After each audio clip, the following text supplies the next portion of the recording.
తక్కువ చేసిండురా రాజన్న కొడుకు కోరి పథకాన్ని పంపిండురా పేదింటి వరకు ఏం తక్కువ చేసిండురా చంద్రబాబు మోసాలను ఓడించడానికి పేదలను గెలిపించడానికి విలువలు విశ్వసనీయతకు మరోసారి ఓటు వేయడానికి మీరంతా సిద్ధమేనా? పేదింటితో పేగు బంధమే పెనవేసుకున్నాడు జగనన్నారా మురిసిపోయేల రాజన్నారా. తన మనిషి అయిన నిమ్మగడ్డ రమేష్ చేత వాలంటీర్లు ఇంటికి పోకూడదట, వాలంటీర్లు పెన్షన్ ఇవ్వకూడదట అని చెప్పి కేంద్ర ఎన్నికల కమిషన్ కు తానే దగ్గర ఉండి సిఫార్సు చేయించి వాళ్ళతో ఉత్తర్వులు ఇప్పించాడు. నా అవ్వాతాతలకు ఇంటికే పెన్షన్ వాలంటీర్లు ఇవ్వకూడదట అని. అంతటితో ఆగిపోలేదు ఈ చంద్రబాబు పాపిష్టి చేష్టలు. ఇంకా కడుపు పంట చల్లారకుండా ఈ పెద్ద మనిషి ఏం చేశాడు?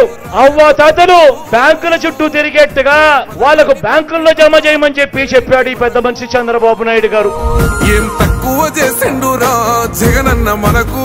అవ్వా తాత ఒక నెల ఓపిక పట్టండి, జూన్ 4వ తారీఖు దాకా ఓపిక పట్టండి. మళ్ళీ మీ బిడ్డ ప్రమాణ స్వీకారం చేస్తాడు.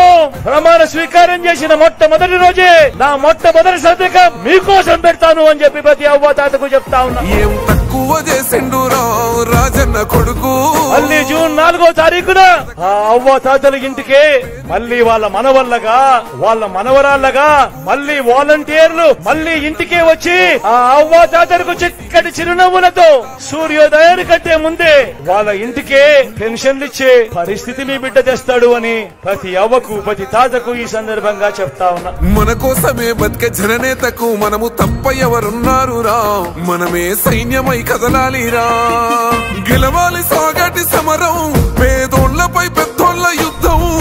సిద్ధమై మన శబ్దమే వింట కొడుకులకు చెమటలే పట్టాలేరా, జగనన్న జెండనే ఎగరాలిరా.